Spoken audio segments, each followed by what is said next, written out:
Autrefois, le monde était rempli de merveilles. Tout n'était qu'aventure. Il y avait la magie.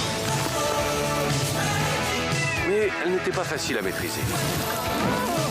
Le monde trouva des méthodes plus simples. Pourtant, j'ose espérer qu'il reste un peu de cette magie en vous.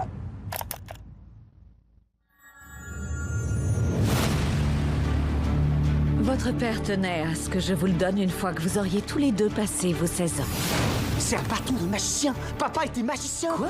Bonsoir Océane. Bonsoir. C'est le dernier film Pixar qui sort aujourd'hui en salle en France. C'est un plongeon dans un monde plutôt féerique, mais qui a perdu sa magie. Oui, disons qu'on retrouve tous les personnages féeriques que l'on connaît, elfes, gnomes, sirènes, licornes, mais ils n'utilisent plus depuis longtemps leur super pouvoir. Alors les héros de ce film sont deux frères, Yann et Barley, deux trolls qui partent à la quête de cette magie oubliée, une quête qui a été laissée par leur père, qu'ils ont perdu il y a quelques temps, plus jeune. Voilà, les voix françaises de ces personnages sont Thomas Oliveres et Pio Marmaille. Pio Marmaille qui, pour la première fois, fait du doublage et vous allez voir, il s'en sort plutôt bien. Écoutez-le. Dans la langue française, on a une énergie qui est un peu singulière. Et c'est vrai qu'il faut la trouver quoi, pour vraiment s'approprier le truc et pour pas faire de la copie en fait, de ce qui a déjà été fait. Je prononçais mal, tu crois? Ah non, mais non, c'est pas ça, non, l'incantation était correcte. En fait, pour que ça marche, il faut que tu laisses parler ton feu intérieur. Loft Elevar. Non, c'est Loft Elevar. Loft Elevar. Non, fais parler ton feu intérieur. Loft Elevar. Ne retiens pas. Loft Elevar. C'est toujours fascinant comme exercice. On change d'ambiance complètement, Océane, en quittant le royaume féerique pour un film d'horreur original en lien direct, disons-le, avec l'actualité. Oui, je voulais vous faire oublier le climat ambiant le temps d'un moment, mais on va y replonger dans ce coronavirus. Alors, il y a une petite vidéo que vous avez peut-être vue passer sur les réseaux sociaux. Elle s'appelle World's Shortest Horror Movie, le film d'horreur le plus court au monde. Elle a été réalisée par Robert B. White. Vous savez, c'est le réalisateur de la série Larry et son nombril. Totalement absurde, ça donne le ton. Regardez-la, attention.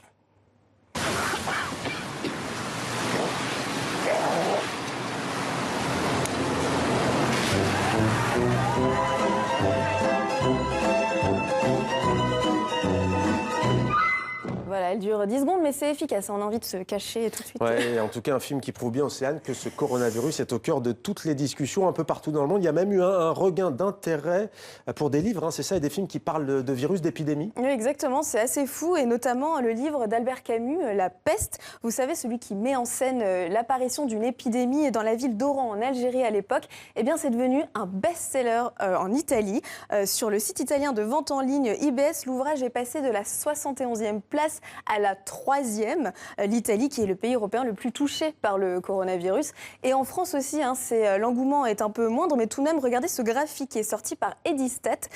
On a une comparaison des ventes de La peste sur les premières semaines des années 2019 et 2020, et on voit une nette augmentation. Alors c'est pratiquement le double, il y a un vrai engouement. Alors ce n'est pas uniquement lié au coronavirus, puisque cette année on célèbre les 60 ans d'Albert Camus, donc c'est aussi une des explications. Voilà, il y a plusieurs facteurs. Et du côté des films également, Océane, certaines œuvres ont attiré votre attention? Oui, vous vous rappelez du film Contagion de Soderbergh avec Matt Damon et Marion Cotillard? Eh bien, dans le top 100 des films achetés en ligne sur l'iTunes Store en France, on y découvre Joker en numéro 1 et majoritairement des films récents comme Hors Normes ou Parasite qui a été oscarisé récemment. Et en numéro 9, regardez le film Contagion qui date de 2011 tout de même, donc rien à voir. C'est vrai que le film nous rappelle beaucoup les événements d'aujourd'hui. Un virus qui arrive par des animaux, des chauves-souris à Hong Kong, mais dans le film, il cause la mort de plus de 20 millions de personnes. Oui. On en est loin, heureusement. Voilà donc pour le coronavirus. Et d'ailleurs, tiens, une information avant d'oublier, le concert de Robert Charlebois la semaine prochaine est annulé, concert qui devait se tenir en France à Paris.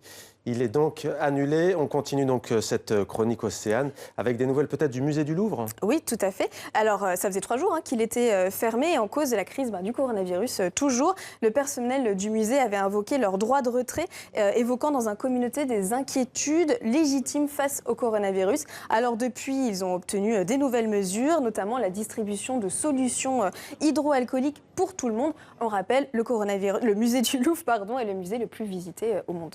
Voilà.